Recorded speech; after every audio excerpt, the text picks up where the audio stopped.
ከዓለማውያን ሊለይ አሁን አይታችሁ ከሆነ በክርስቲያኖችና በክርስቲያኖች ሕይወት ውስጥ የምታዩዋቸው ነገሮች አሉ። እኛ የምናደርገው ነው ተው ሌላ ላይ መፍረድ። አሁን የኛ ሕይወት ሲፈተሽ የኛ ሕይወት ሲታይ ምናደርገው ነው። ከአንደበታችን የስድብ ቃል ይወጣል፣ ከልባችን ክፉ ሀሳብ ይወጣል፣ እግሮቻችን ወደ ክፉ ነገር ወደ ክፉ ስፍራ ይራመዳል። እጆቻችን ክፉ ነገር ክፉን ድርጊት ይፈጽማል። ጆሮአችን ክፉ ነገር ለመስማት እቅድ ፕሮግራም ይዞ ይሰራል። አይኖቻችን ክፉ ነገር ለማየት በዓላማ ይሄዳል። ፈቅደንለት ወደን ፈቅደን ወደዚህ ስፍራ እኮ እናመራለን። አሁን ስማችንና ሕይወታችን ሊገናኝ ይቻላል። ከዓለማውያን ምንለየው በስም ብቻ። እሱ ደግሞ ተቀና ያስገኛል። ትክክለኛው ክርስትና ስም ከሕይወት ጋር ውህደት ከሌለው ጥምረት ከሌለው ወገኖች ጥቅም ልናገኝበት እግዚአብሔርን ደስ ልናሰኝበት ከእግዚአብሔር የምንፈልገውን በዚህ በመንፈሳዊ ሕይወታችን ማግኘት አንቺ ይሄ የኔ ሀሳብ አይደለም፣ የእናንተም ሀሳብ አይደለም። የማን ቃል ነው? ስላልገባ ነው። የኃጢአት ጎጅነት የኃጢአት አክሳሪነት ስላልገባ ነው እንጂ ከኃጢአት በላይ ፈተና። አንድ ነገር ልጠይቃቸው ኦርቶዶክሳውያን፣ አደራ ልበላችሁ። በእግዚአብሔር ፊት ለጸሎት ስትቆሙ እግዚአብሔርን በጸሎት ስትለምኑት የመጀመሪያ ጸሎታችሁ ማድረግ ያለባችሁ ከኃጢአት ጠብቀኝ። እየሰማችሁ ነው? ከምን ጠብቀኝ? ከኃጢአት ጠብቀኝ። ኃጢአት ከባድ ፈተና። ኃጢአት ብዙ ነገር እንድናጣ ያደርጋል።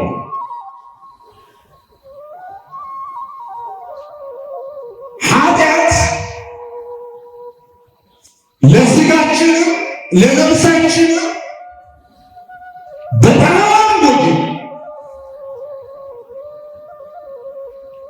በስጋችንም በነፍሳችንም ወገኖች ተጎጂዎች የሚያደርግ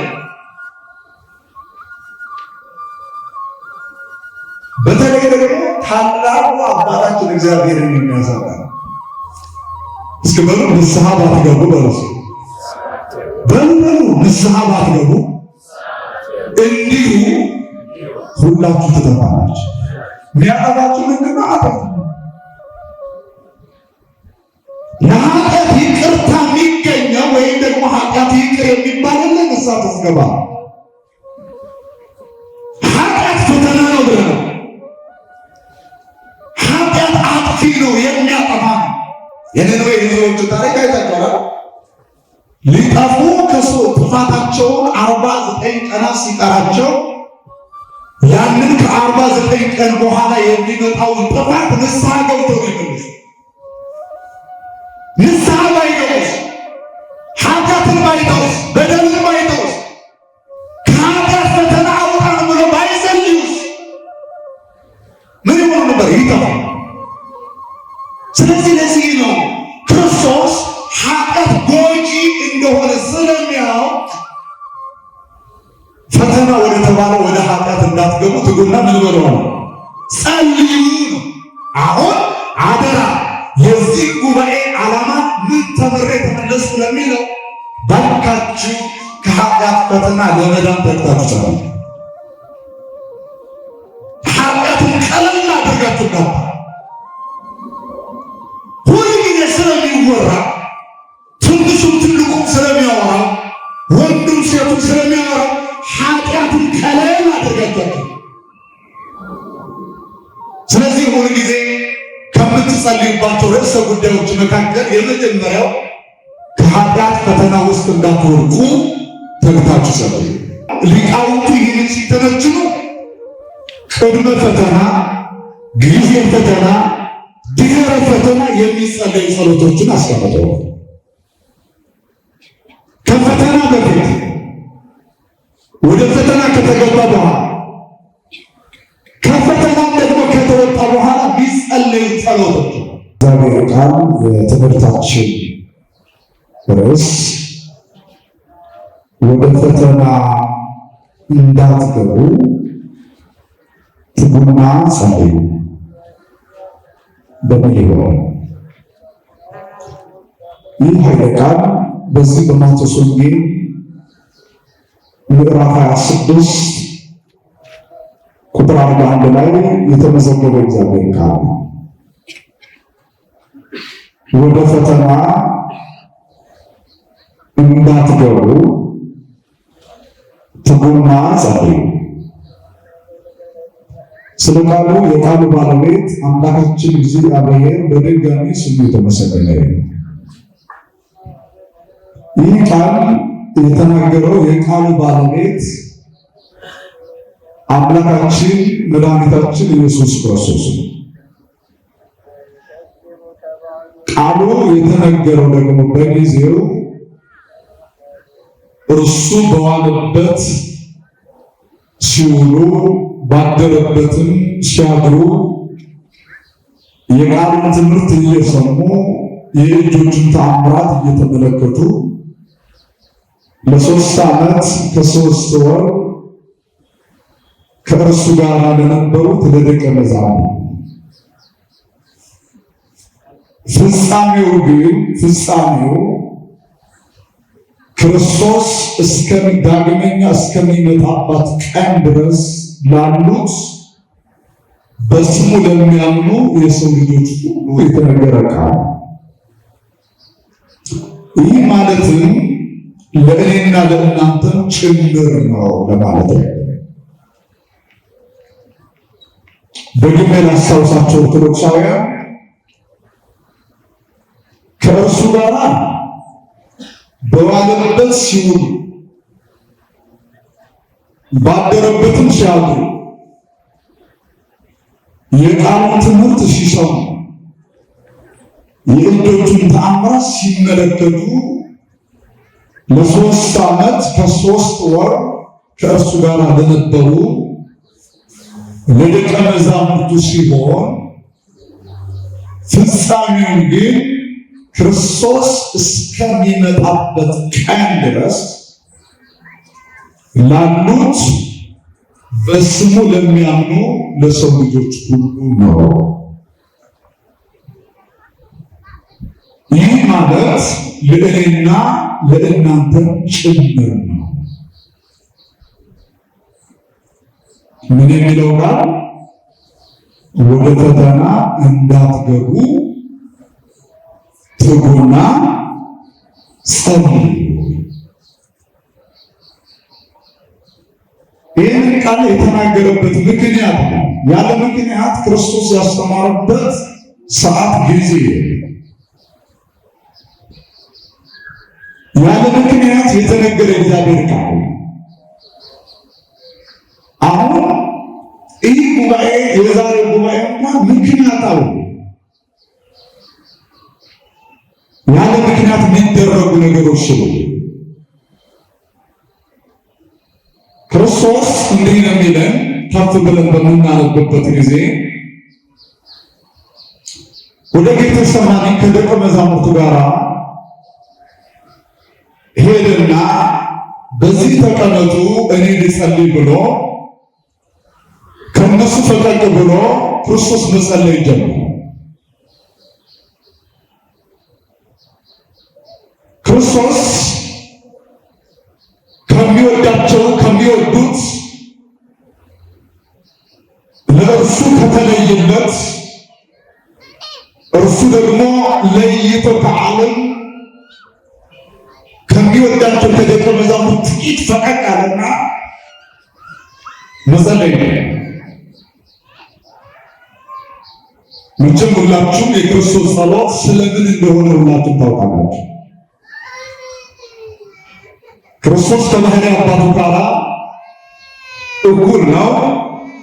ከባህሪ ሕይወቱ ከመንፈስ ቅዱስ ጋር እኩል።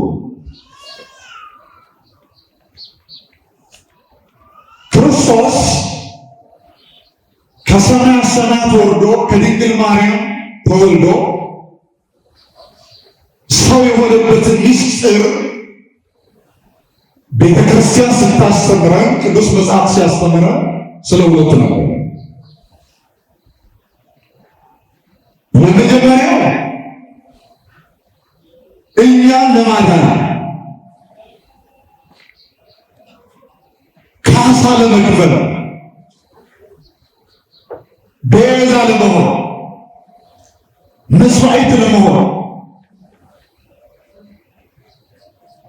ከራሱ ጋር ከባህሪ አባቱ ከአብ ጋር ከባህሪ ሕይወቱ ከመንፈስ ቅዱስ ጋር ሊያስታርቀን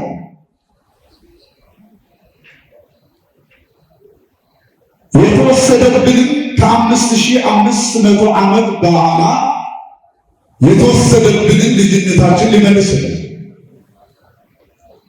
ወድቀን የነበርነውን ሊያነሳ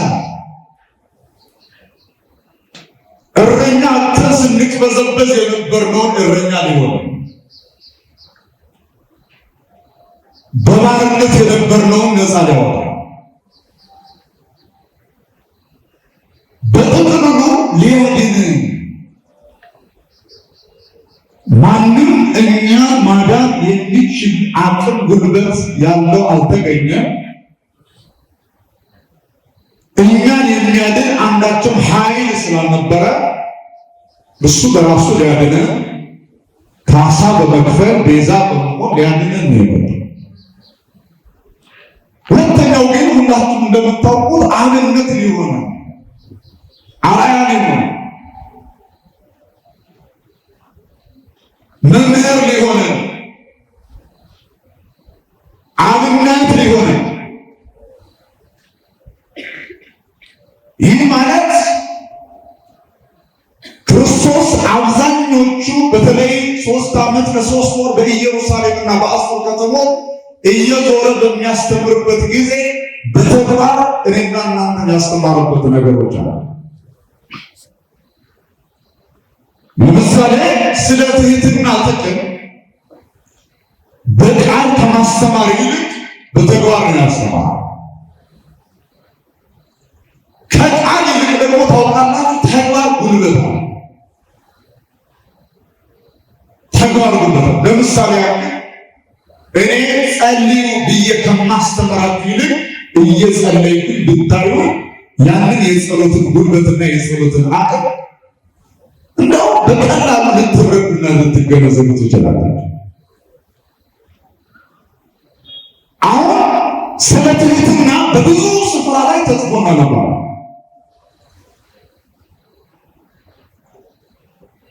በትህትና ስለሚገኙ ጥቅሞች፣ በትህትና ስለሚገኘው ጸጋ በብሉይ ኪዳንም በሐዲሳት መጻሕፍት ላይ በብዙ ተጽፎ ነበር። ክርስቶስ ግን ትህትና ከቃል በላይ በተግባር ነው ያስተማረው። ራሱን ዝቅ አድርጎ የደቀ መዛሙርቱ የወዳጆቹ እግር በማጠብ ነው። ጾምንም በቃል ካስተማረው በላይ በተግባር ያስተማረው ይሆናል። ጸሎትም እንደዚህ መስጠት ምጽዋት የሚባለውን በተመሳሳይ ክርስቶስ ከቃል በላይ በተግባር ያሳየው። ስለዚህ ክርስቶስ ወደ ምድር የመጣበት ሰው የሆነበት እኛ ሰው የምንሆንበትና ብሎም ደግሞ እሱ አብነት እንድናደርገው አብነት ለመሆን ነው። ደግሞ አብነት እና ለደቀ መዛሙርቱና ለእኛም ጭምር አብነት ሊሆነ በጸሎት ሕይወት ውስጥ ራሱን አሳለፈ እና ጸሎቱ ልክ እንደጨረሰ ወደ ደቀ መዛሙርቱ ሲመጡ ተኝተው አገኛቸው። አንቀላፍተው አገኛቸው። ተኝቶ ሲያገኛቸው ጥቂት ወቀሳቸው። እንዲሁም ከኔ ጋር አንዲት ሰዓት እንኳን ልትተጉ አልቻላችሁም አላቸው። ለአንድ ሰዓት ያክል እንኳን መትጋት አልቻለም። የመትጋት ሕይወት የለባችሁ፣ ጠንካራዎች አይደላችሁ፣ በጣም የተልፈሰፈሰ ሕይወት ነው ያላችሁ።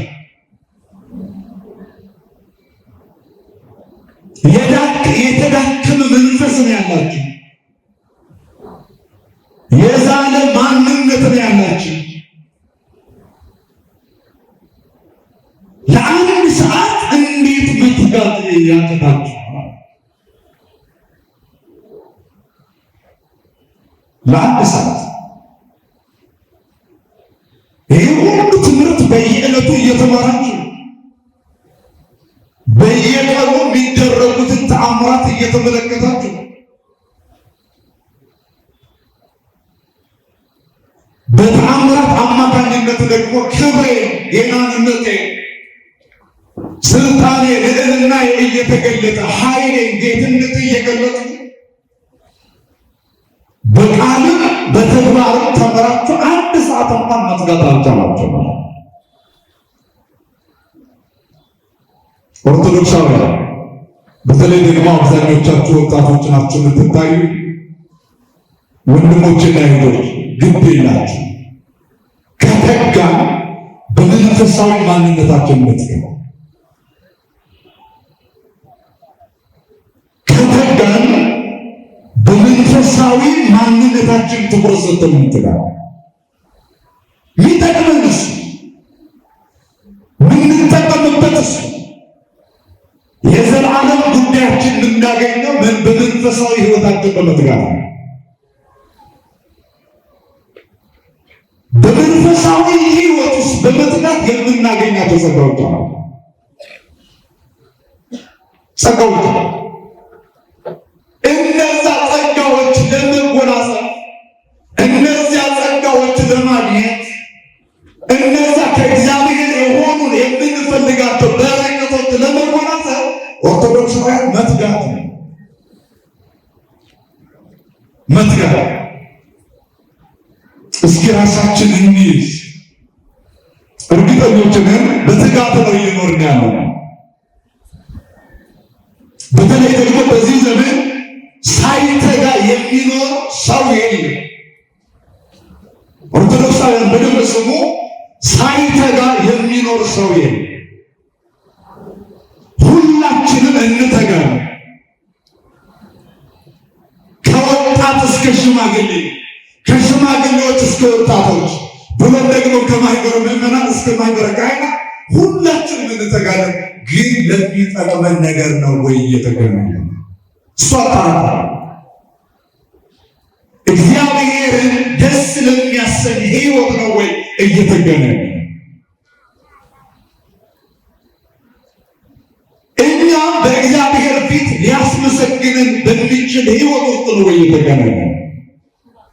ይህ በጣም እንደ እግዚአብሔር ቃል ነገሮቻችንን መመርመር ያስፈልጋል።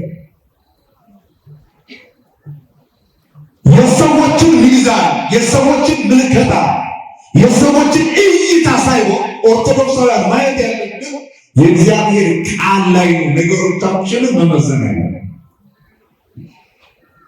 ነገሮቻችን መመዘን ያለብን በእግዚአብሔር ላይ በእግዚአብሔር ቃል ላይ ተመርኩዘን እየተጋሁት ያለው ትጋት እንደ እግዚአብሔር ቃል ድጋፍ አለ ወይ? የእግዚአብሔር ቃል ይደግፈዋል ወይ? ከእግዚአብሔር ቃል ጋር የሚጻረር አይደለም ወይ? ከእግዚአብሔር ቃል ጋር አይጋጭም ወይ የሚል መጠየቅ አለበት ራሳችን። ከእግዚአብሔር ቃል ጋር የሚጋጩ የሚጣሉ ትጋቶች ውጤታቸው ኪሳራ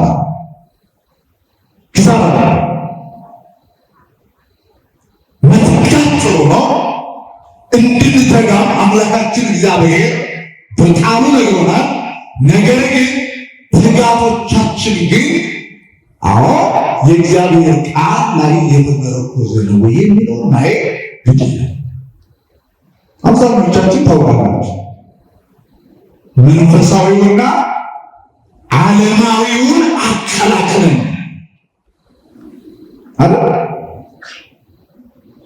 እግዚአብሔርንም ደስ የሚያሰኝ ሰይጣንንም ደስ የሚያሰኘውን አንድ ላይ ቀላቅለን ነው። ይህ ትክክል ነው። እንደ እግዚአብሔር ቃል ነገሮችን አትኩረን ማየት ነው። ክርስቶስ ወቀሳቸው። እንዴት አንድ ሰዓት አትጥሩ? እንዴት አንድ ሰዓት እንኳን መትጋት አቃታችሁ? እንዴት ስንፍና ተጸናወተባቸው?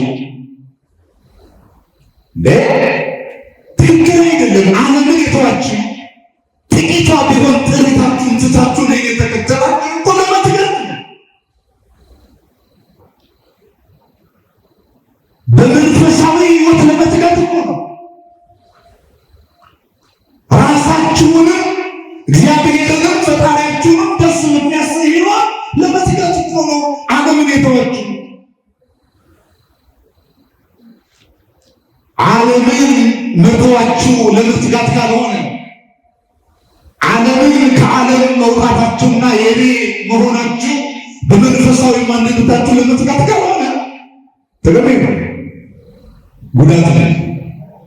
አሁን እኔና እናንተ ክርስቲያኖች የሆኑ እርግጠኛ ነኝ በዚህ ጉባኤ ያላችሁ ወንድሞችና እህቶች ምንድን ናችሁ ብላችሁ ክርስቲያን ነኝ ነው እስኪባሉ ምንድን ናችሁ? ምንድን ናችሁ? ክርስቲያንና ክርስቲያን የሆንበትን በመንፈሳዊ ሕይወት ለዘላለማዊ ጉዳያችን ለዘላለማዊ ሕይወት የምንተጋ ካልሆነ ምን ያደርግልናል? ከዓለማውያንስ ብልጫችን ምን? ክርስቲያን ካልሆኑት ሰዎች መካከል ብልጫችን ምን? ብልጫ ሊኖረን ይገባል። ብልጫ ልናሳይ ይገባል። በፍቅር በመትጋት ለፍቅር በመትጋት ለትህትና በመትጋት ለቅንነት በመትጋት ለአንድነት በመትጋት ለየዋህነት በመትጋት በጎ ለሆነው ነገር የእግዚአብሔር ቃል ለመሰከርለት ሕይወት በመትጋት ከዓለማውያን ይልቅ ክርስቲያን ካልሆኑ ሰዎች ብልጫ ልናሳይ ካልሆነ ግን ክርስትናችን ብልጫው ከዓለማውያን ሊለይ አይ አሁን አይታችሁ ከሆነ በክርስቲያኖችና በክርስቲያኖች ሕይወት ውስጥ የምታዩዋቸው ነገሮች አሉ። እኛ የምናደርገው ነው ቶሎ ሌላ ላይ መፍረድ። አሁን የኛ ሕይወት ሲፈተሽ የኛ ሕይወት ሲታይ ምናደርገው ነው ከአንደበታችን የስድብ ቃል ይወጣል። ከልባችን ክፉ ሀሳብ ይወጣል። እግሮቻችን ወደ ክፉ ነገር ወደ ክፉ ስፍራ ይራመዳሉ። እጆቻችን ክፉ ነገር ክፉን ድርጊት ይፈጽማሉ። ጆሮአችን ክፉ ነገር ለመስማት እቅድ ፕሮግራም ይዞ ይሰማል። አይኖቻችን ክፉ ነገር ለማየት በዓላማ ይሄዳል። ፈቅደንለት ወደን ፈቅደን ወደዚህ ስፍራ እኮ እናመራ። አሁን ስማችንና ሕይወታችን ሊገናኝ አልቻለም። ከዓለማውያን ምንለየው በስም ብቻ፣ እሱ ደግሞ ጥቅም አያስገኝም።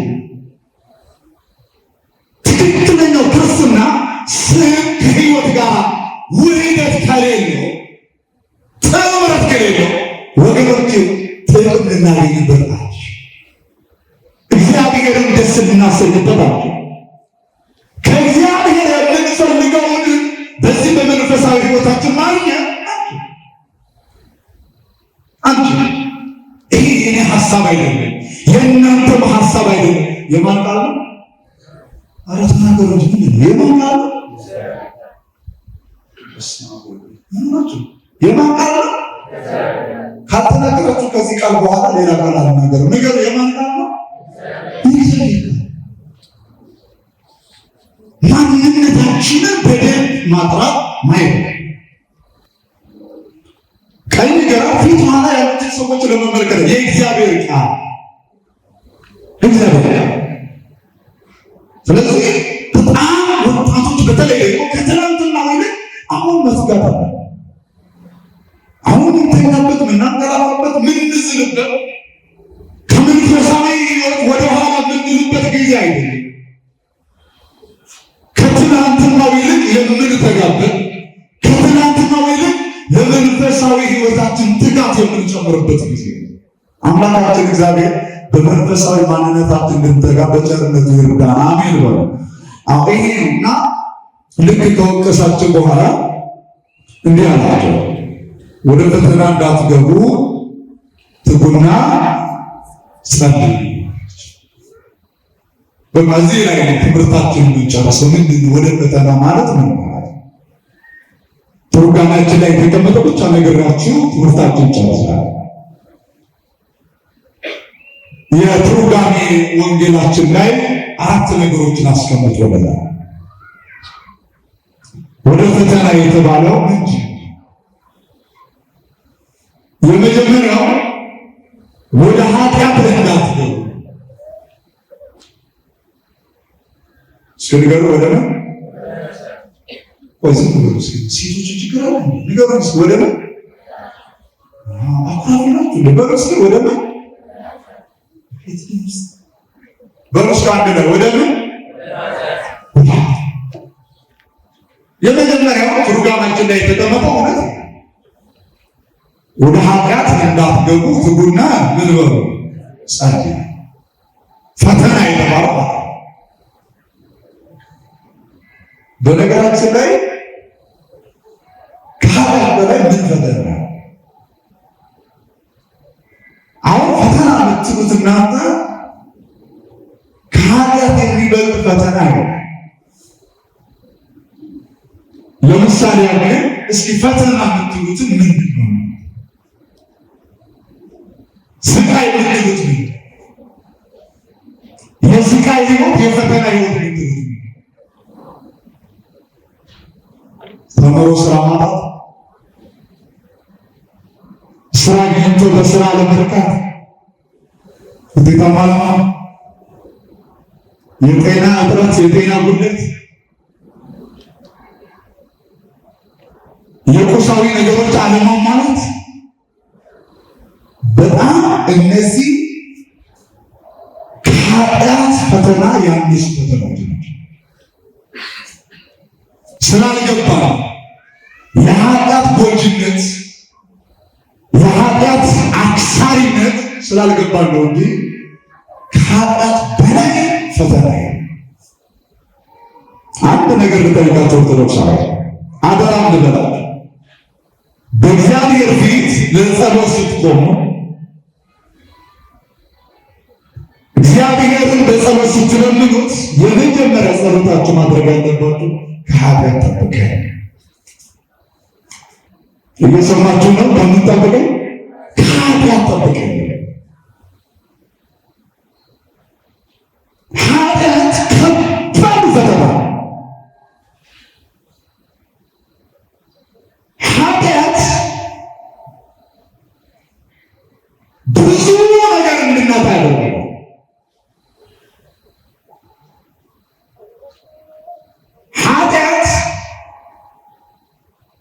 ለስጋችንም ለነፍሳችንም በጣም ጎጂ። በስጋችንም በነፍሳችንም ወገኖች ተጎጂዎች የሚያደርግ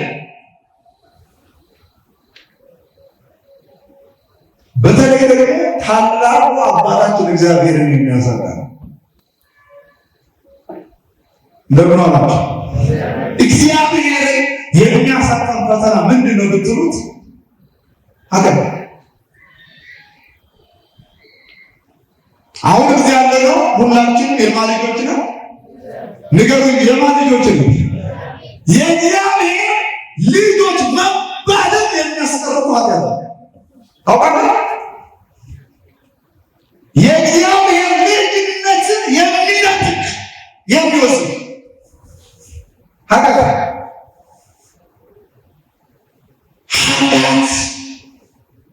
በጣም ከባድ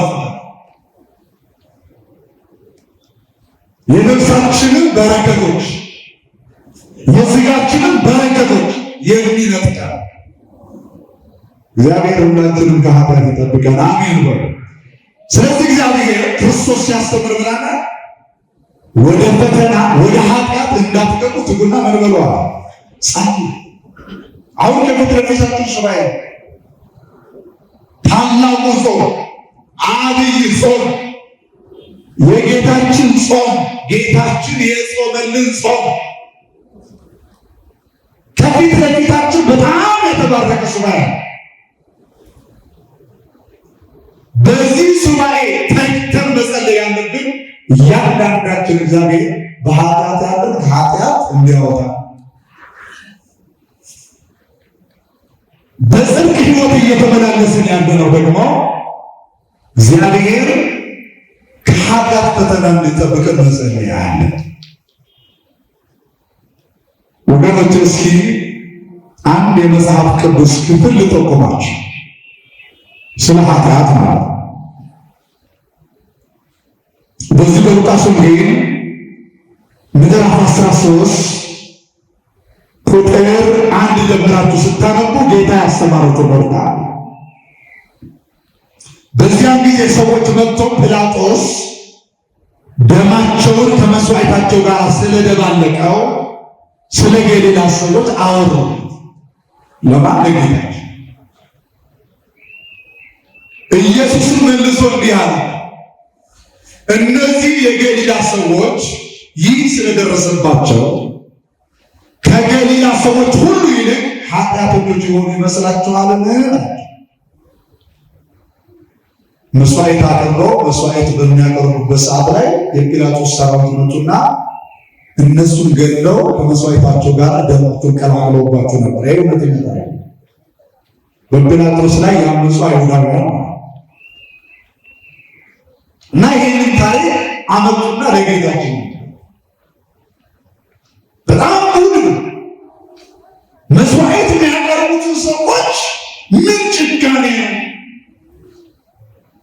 ገድሏቸው መስዋዕታቸው ጋር ደማቸውን ከላቀለባቸው ደበለቀባቸው ብሎ ይነግሩት ነበረ ጌታችን። ይህንን ከሰማ በኋላ ምን መለሰላቸው? እነዚህ ደማቸው የፈሰሰ ደማቸው ከመስዋዕታቸው ጋር የተደበለቀባቸው ሰዎች ይህ የተደረገባቸው ከገሊላ ሰዎች ሁሉ ይልቅ ኃጢአተኞች የሆኑ ይመስላችኋል? የተለየ ኃጢአት አላቸው? የተለየ በደል አላቸው ብሎ ከጠየቃቸው በኋላ እላችኋለሁ አይደለም፣ ነገር ግን ንስሐ ባትገቡ ሁላችሁም እንዲሁ ትጠፋ። እስኪ በሉ ንስሐ ባትገቡ በረሱ በሉ ንስሐ ባትገቡ እንዲሁ ሁላችሁ ትጠፋላችሁ። የሚያጠፋችሁ ምንድን ነው? ኃጢአት ነው። ለኃጢአት ይቅርታ የሚገኘው ወይም ደግሞ ኃጢአት ይቅር የሚባልልን ንስሐ ስትገባ። ኃጢአት ፈተና ነው ብለናል።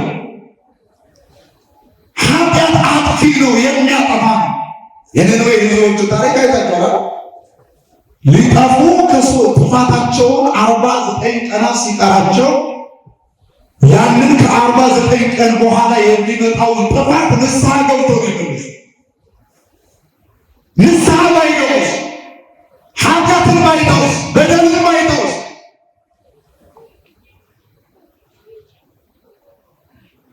ከኃጢአት ፈተና አውጣን ብሎ ባይጸልዩስ ምን ይሆኑ ነበር? ይጠፋ። ስለዚህ ለዚህ ነው ክርስቶስ ኃጢአት ጎጂ እንደሆነ ስለሚያውቅ ፈተና ፈተና ወደ ተባለው ወደ ኃጢአት እንዳትገቡ ትጉና ምን በሉ ነው? ጸልዩ ነው። አሁን አደራ የዚህ ጉባኤ ዓላማ ምን ተመሬ ተመለስኩ ለሚለው ባካችሁ ከኃጢአት ፈተና ለመዳን ተግታችሁ ጸልዩ። ኃጢአትን ቀለል አድርጋችሁ ጋር ሁልጊዜ ስለሚወራ ትንሹም ትልቁም ስለሚያወራ ወንዱም ሴቱም ስለሚያወራ ኃጢአትን ቀለል አድርጋችሁ።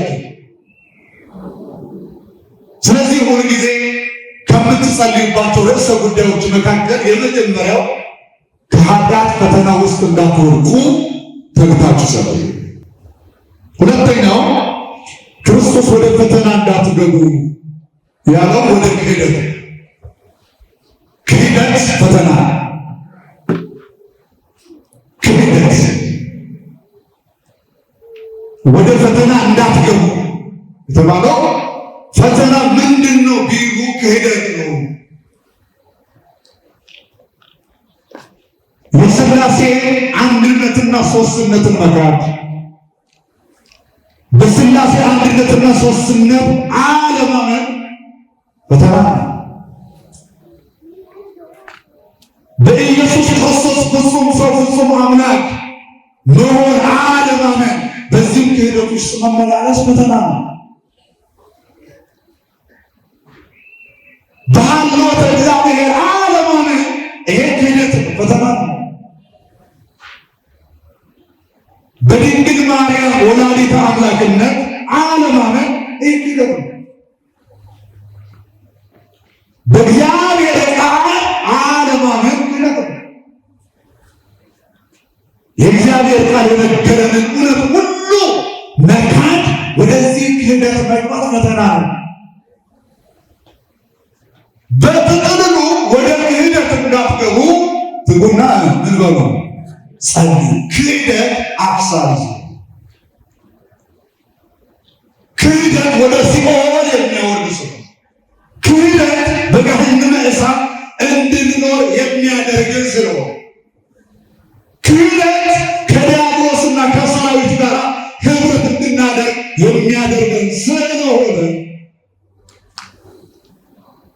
ከእግዚአብሔር እቅፍ የሚለየን ስለሆነ፣ እግዚአብሔር ጋር የሚያጣላን ስለሆነ፣ ስለዚህ ክህደት ፈተና ነው። ስለዚህ ወደ ክህደት ፈተና እንዳትገቡ ትጉና ምን በሉ ጸልዩ። ይችል መጽሐፍ ቅዱስ የእግዚአብሔር ቃል ከዘፍጥረት እስከ ራዕይ ሲናገር እንድናምን ከክህደት እንድንወጣ ነው የሚለው። እመን ትድናለህ፣ እመን እንጂ ምን ትላለህ? ትድናለህ። እምነትሽ አድኖሻል፣ እምነት አድኖሃል። በወልድ የማያምን የዘላለም ሕይወት የለውም። በወልድ የሚያምን ግን የዘላለም ሕይወት አለው። ያምን እንጂ ያላምን አትሁን። እግዚአብሔር ቃል እስኪ በሩ ያምን እንጂ ያላምን አትሁን። ስለዚህ ክህደት መጽሐፍ ቅዱስ እስኪ ከዚህ ወደ ቤታችሁ ስትመለሱ አልበቁ ተረጋግጣችሁ ስለ ክህደት ነው። ክህደትና ውጤት፣ ክህደትና ፍሬ፣ ከክህደት በኋላ ምን ሊያጋጥመን ይችላል የሚለው እግዚአብሔር ቃል ይመልሳል። ስለዚህ ክህደት ራሱ ፈተና ስለሆነ ክህደት ወደ ተባለ ፈተና እንዳትገቡ ትጉና ምን በሉ ጸልዩ። ሶስተኛ ወደ መከራ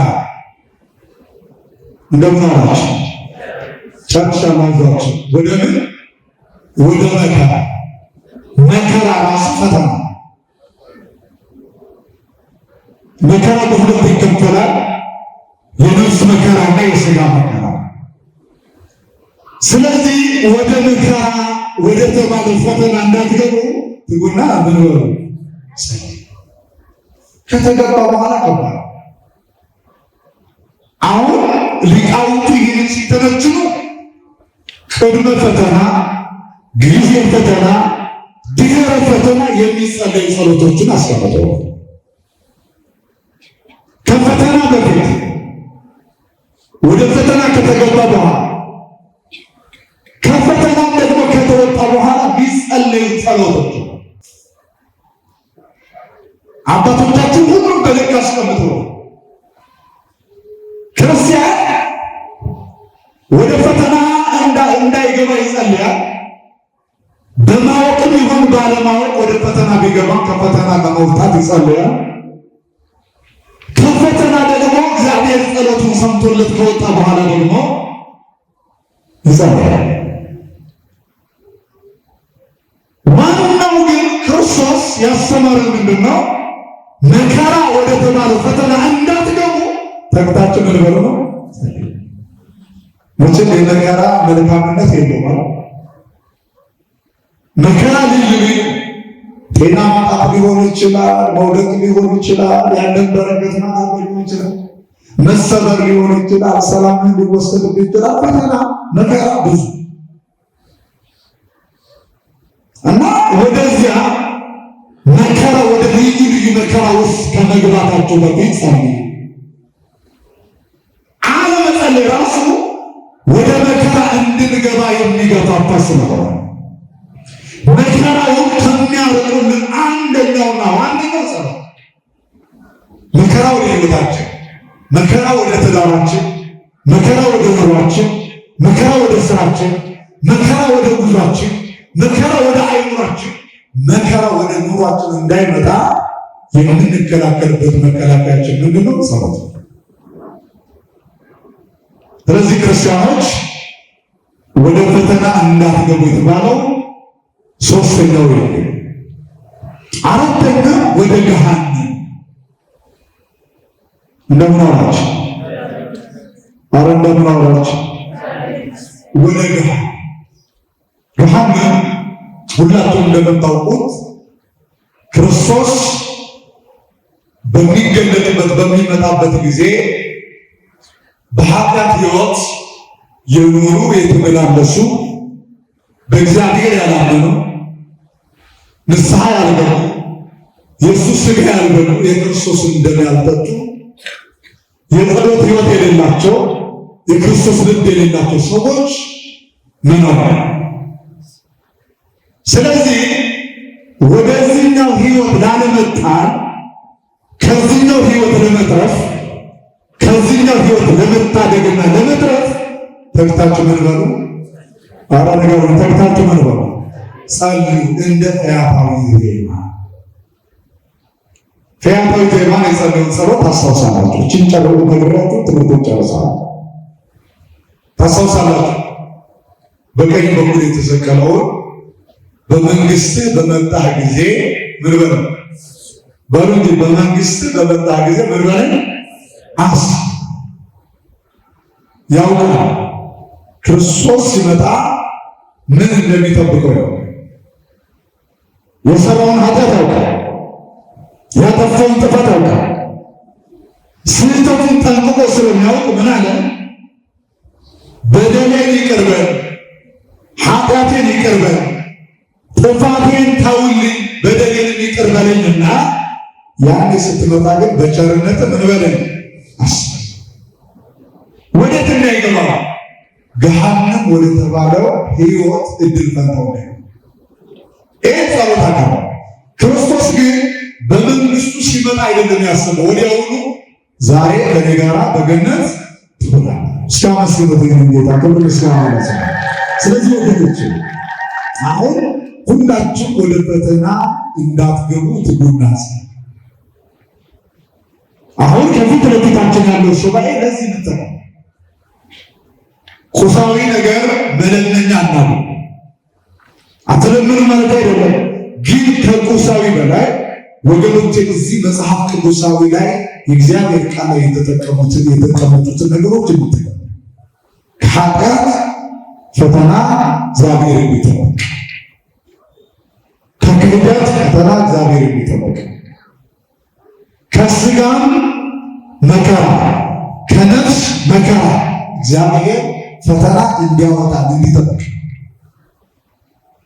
ከዘላለም ሞት ከተባለ ደግሞ ከገሃነመ እሳት እግዚአብሔር እንዲያጠፋው ተግተን እንጸልይ፣ ተግተን ንስሐ እንግባ፣ ተግተን እንጹም፣ ተግተን በመንፈሳዊ ሕይወታችን እንትጋ። ያስተማረን የመከረን የአባቶቻችን አምላክ ልዑል አምላካችን እግዚአብሔር ስሙ የተመሰገነ ይሁንልን። የአባቶቻችን በረከትና ጸሎት የሥላሴ ቸርነት ከሁላችን ጋር